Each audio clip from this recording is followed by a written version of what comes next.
Ladies and gentlemen, welcome to March, and welcome to another episode of Overtime. I'm Ben McMillen. Later we'll be joined by Sports Director Jack Berney. The basketball teams for Kent State have been looking forward to the MAC championships all year. Let's take a look at how the men's basketball team did against Ohio this week. The Kent State men's basketball team was unable to keep pace with Ohio in an 85-63 loss to the Bobcats in the MAC quarterfinals. With questions surrounding the availability of longtime Golden Flash Danny Pippen, the offense obviously struggled to get things going early and just couldn't seem to dig themselves out of the hole from early on. The Flashes shot just 29% from the field in the first half with 10 team turnovers, compared to Ohio's 68% shooting from the floor in the first. Despite cutting the lead to 11 in the second, the Bobcats kept their foot on the pedal as they advanced to the MAC semifinals. The pairing of Malik Jacobs and Tervel Beck led the Golden Flashes in scoring with 16 points apiece, but it seemed clear that the team needed Danny Pippen on the court if they wanted a chance to hang with the Bobcats, who now find themselves in the MAC championship game tonight, facing off with the Buffalo Bulls at 7:30. Now, the men's basketball team postseason run may not have ended how they were expecting, but let's take a look at how the women's team did in their matchup against the Buffalo Bulls. Hello everybody, I am Sports Director Jack Berney here to break down how the Kent State women's basketball team fared in the MAC tournament. Unfortunately, the Golden Flashes lost to the Buffalo Bulls 73-66 in the MAC tournament quarterfinals. The Golden Flashes trailed by double digits most of the game, but went on a furious fourth quarter rally led by Hannah Young and Mariah Modkins and cut the Buffalo's lead to 3 with under 30 seconds left, but in the end, Kent State ran out of gas and lost to Buffalo 73-66. Kent State does have 11 out of 12 key players returning next season, and Nyla Blackford and Todd Starkey postgame said they are excited for what next season holds for the team, and it should be a memorable season for Kent State next season. Now, I know it stinks that the men's and women's basketball team's season ended a little bit earlier than expected, but I have some good news that there are some other Kent State sports that are just starting their season off. Let's take things to the baseball team and see how they did with their matchup against Seton Hall. The Golden Flashes baseball team hosted Seton Hall out of the Big East for a Friday matchup. Thomas Holdorf gets a hold of that one early in the first inning. 3-run shot gets over the scoreboard, capping off a 4-run top of the first for Seton Hall. Kent State would answer with a Colin Matthews sky ball to center field. Center fielder might have lost that one in the sun a little bit as he can't get to it. Matthews will reach second safely and score the leadoff hitter Cam Touchette to get the Golden Flashes on the board 4-1 after the first inning. In the third inning, we have a Seton Hall foul ball. Kent State third baseman Kevin Lobos trying to track it down. Looks like it's going out, but he makes the snag for the first out of the inning, and he wasn't done flashing the leather early as he gets the third out for the Golden Flashes, making the diving line drive stop. Ben Carew looking to chip away at the lead. Skies one out to left field.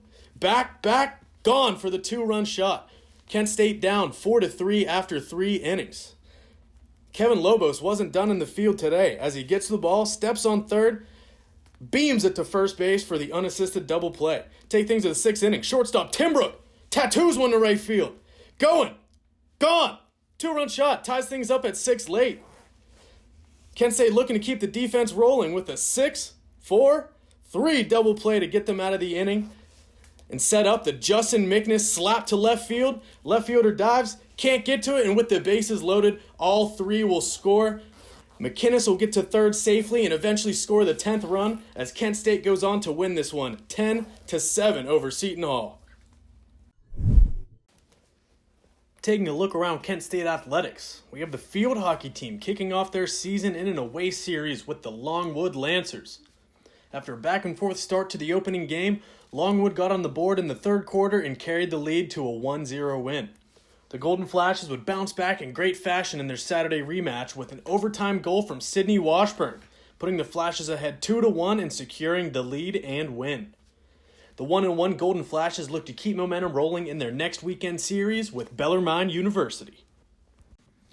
The Kent State lacrosse team was looking to get their first win of the season in the club's inaugural Wagon Wheel matchup with the Akron Zips. KSU went into this game with an 0-4 record, but had played some serious competition in each of their first 4 games to start the season.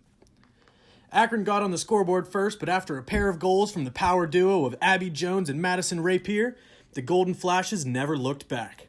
Freshman goalie Taylor Montoro earned her second start of the season and held things down in the net with a career-high 12 shots saved in the 9-8 victory. On offense, there's no denying the tear that Abby Jones has been on, leading this team with 5 goals scored and even adding an assist. As mentioned earlier, Madison Rapier added a pair of goals herself, along with Josie Helling adding 2 scores into the mix as well. The Kent State lacrosse team looks to carry momentum into a Tuesday away game with the Duquesne Dukes in Pittsburgh. The Kent State women's soccer team stayed on a roll as they hosted the Akron Zips in a Sunday wagon wheel matchup. In the victory, Kent State held Akron to just 2 shots on goal, and the tie was broken in the 62nd minute with senior Yasmin Hall netting her 2nd goal of the season. Tomorrow, the Golden Flashes travel to Oxford for a battle with the Miami Redhawks as Kent State looks to move to 4-0. The Golden Flashes volleyball team traveled to Indiana for a showdown with the Ball State Cardinals this past Thursday and Friday. They were able to kick off another winning streak, taking the first match 3-2 and the second 3-1. The win boosts Kent State record to 11-4 on the season as they head into the last leg before the MAC championships. Well, ladies and gentlemen, hate to be the bearer of bad news, but that is it for this week's episode of Overtime. But tune back in next week for even more action-packed Kent State athletics coverage. From Jack Berney, I'm Ben McMillen, signing off.